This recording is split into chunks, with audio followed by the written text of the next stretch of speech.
Olá, terceiro ano, espero que estejam todos bem.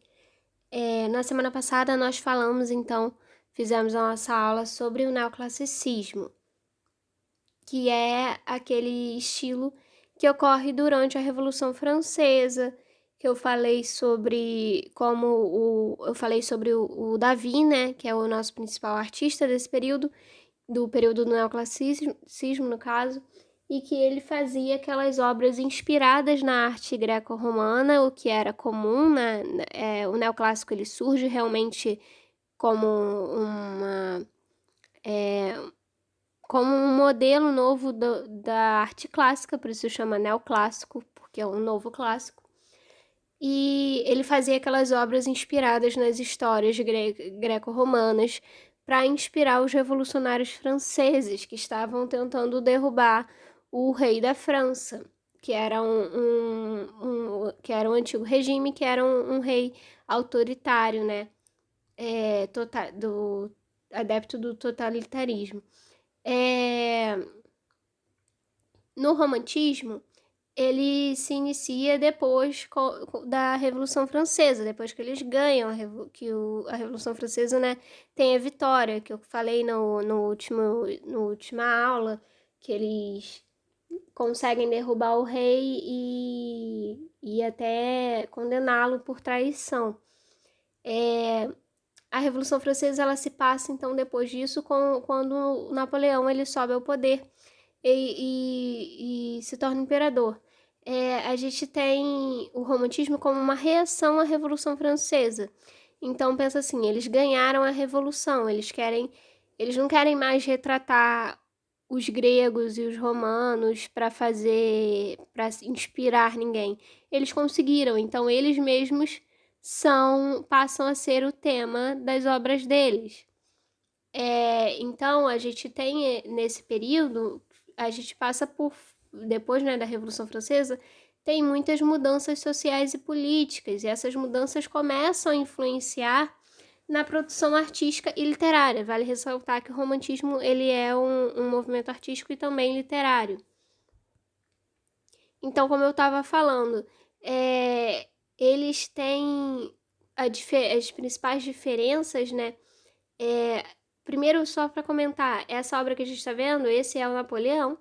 São duas pinturas diferentes, porque é uma série de pinturas, na verdade, que foi feita por Davi, aquele artista que a gente estudou na aula passada. Davi, ele se tornou o pintor oficial de Napoleão. Então, ele faz essa pintura que é muito simbólica, que é o Napoleão Bonaparte no cavalo, que é um jeito de demonstrar poder, né, de demonstrar esse heroísmo dele. E a gente vai focar então em outros, mas a gente vai focar, né, no movimento do romantismo, a gente vai focar em outros artistas, porque o Davi ele segue, ainda que com algumas modificações, ele segue ainda com muita característica do neoclassicismo na obra dele. A gente tem, especialmente nessas obras, que elas são muito importantes nesse período, que são as pinturas do Napoleão. Mas uma característica, uma coisa importante para a gente entender do romantismo é que em vez daquele conservadorismo que a gente tinha no neoclássico, aqui a gente vai ter uma liberdade, uma independência. Eles vão começar a valorizar mais essa fantasia, atmosfera de fantasia e do heroísmo.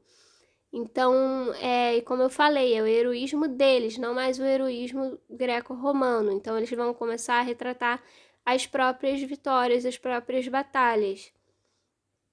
E eles valorizam, acima de tudo, a emoção e a liberdade de criação. Então, só para a gente ter isso na nossa mente. O neoclássico, ele valoriza a razão, que é a academia, o estudo da arte, o estudo da técnica. E o romantismo, ele valoriza, ao contrário, ele valoriza a emoção e a liberdade de criação. Então, neoclássico, razão, e romantismo, emoção. Na pintura, a gente tem dois artistas principais que a gente vai estudar, que é o Delacroix e o Francisco Goya. Primeiro, né, como eu falei, o tema principal são os acontecimentos históricos marcantes da época, então eram as coisas que estavam acontecendo na época. E a gente tem também as características, né, mais técnicas, a gente tem a composição diagonal, que a gente vai entender um pouco mais pra frente, as cores fortes, porque é através das cores que eles vão expressar essas emoções que eles estão valorizando.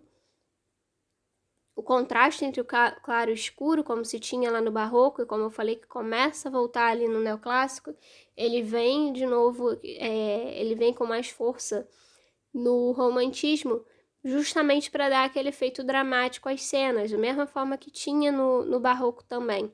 O efeito, o drama, das cenas, a gente vai ver isso mais para frente nos exemplos, ele retorna à temática das obras.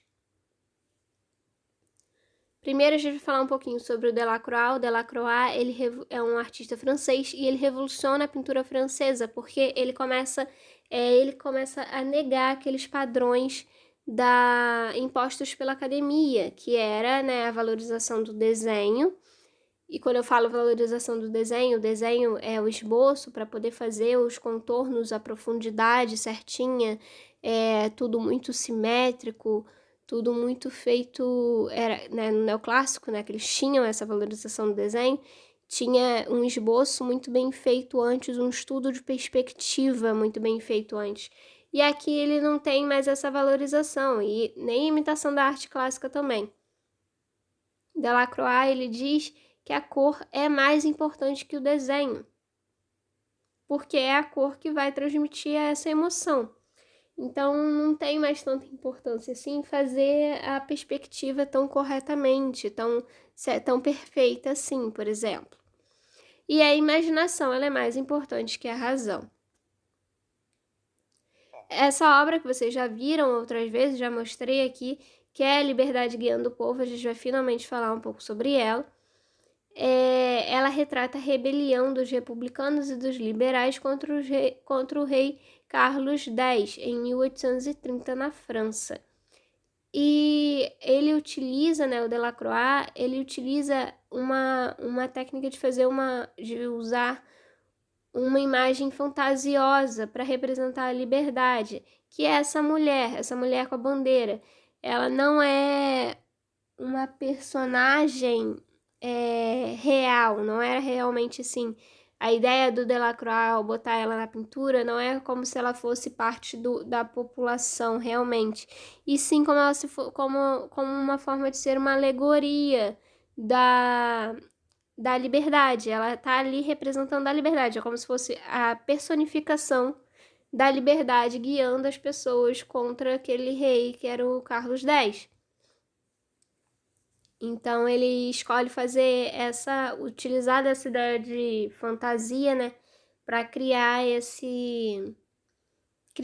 imagem, criar essa pintura. Então nós temos aqui, a gente consegue ver pelas roupas, pela posição dela, até pelo tamanho dela, né, ela é bem maior do que os outros e tá numa posição de destaque, que ela é uma figura importante, mas ela como eu falei, ela é a personificação da liberdade. Liberdade é o objetivo do povo.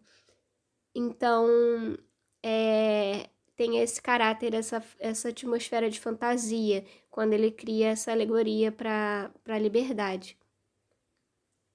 Aqui a gente tem outras obras dele.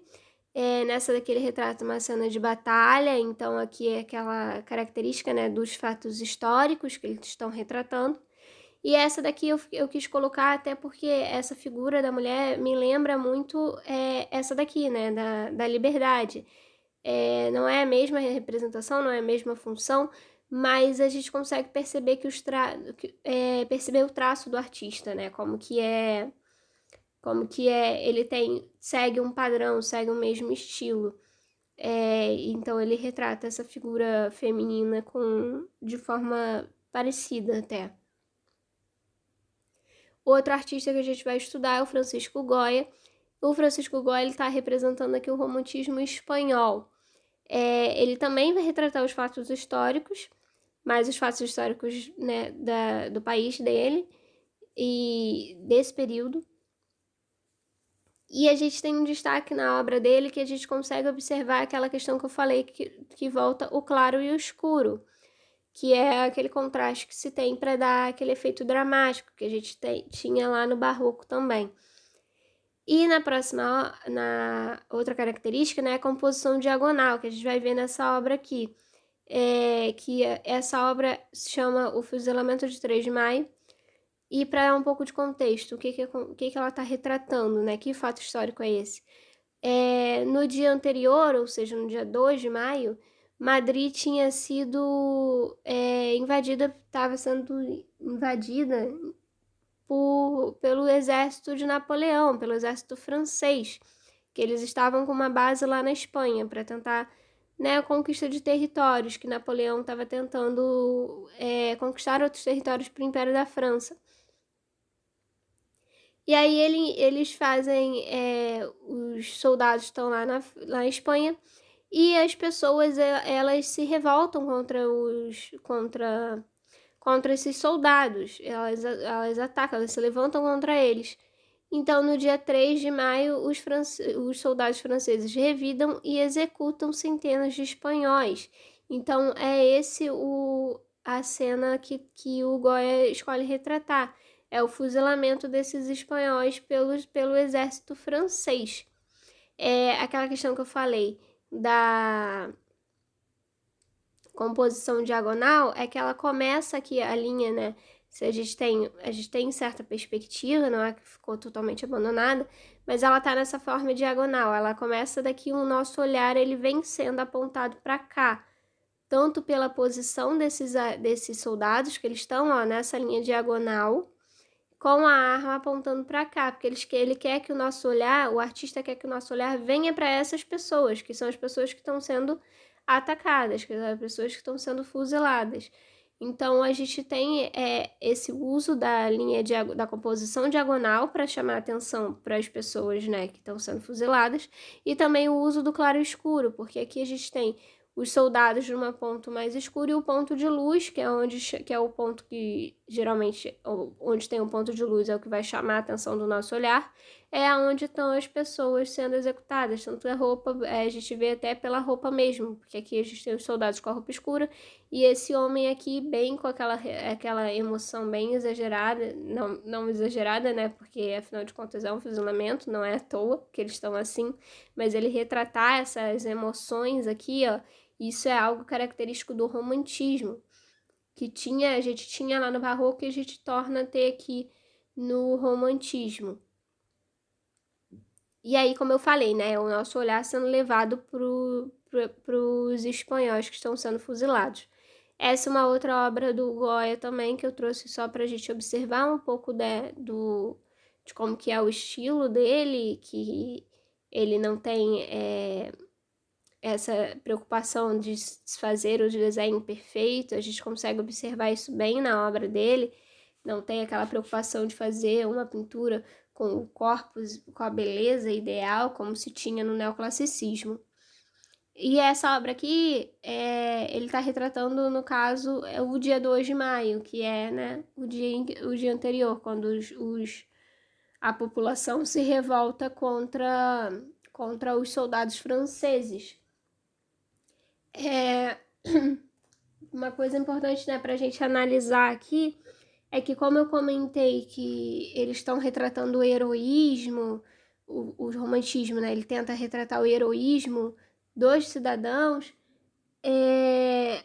o Goya ele escolhe retratar essa cena do fuzilamento e também essa cena daqui de quando a população vai contra os soldados, porque é uma forma dele expressar a luta de um povo contra a opressão e a tirania, porque Napoleão ele lutou lá com a Revolução Francesa, os franceses lutaram lá pela Revolução e para poder se libertar do antigo regime, mas aí eles começam a querer conquistar outros territórios, então eles começam a se impor e a invadir, a conquistar esses territórios. Então a liberdade é para os franceses, mas não para os outros. Então, no romantismo espanhol é isso que a gente tem retratando, enquanto lá o Delacroix está retratando o romantismo francês, né, com esse heroísmo do povo francês. O Goya ele vai retratar o heroísmo do povo espanhol contra os franceses. Eu deixei isso aqui só para lembrar vocês, né, do nosso trabalho, para vocês não esquecerem de entregar na semana que vem. Como eu falei, né, fonte tamanho 15, tamanho 12, mínimo de 15 linhas. Um resumo sobre o movimento pode ser, eu não coloquei aqui, mas se quiser fazer sobre o romantismo, pode fazer também. Então vai escolher um artista, fazer um resuminho sobre o movimento ao qual esse artista pertence, um pouco da biografia do artista e falar sobre as suas obras e sobre as suas características. Pode escolher uma obra e tentar fazer uma análise dela, falar o que você consegue observar dessa obra, falar sobre as características dele. Qualquer dúvida, falem comigo lá no aplicativo. Por hoje eu vou encerrar por aqui.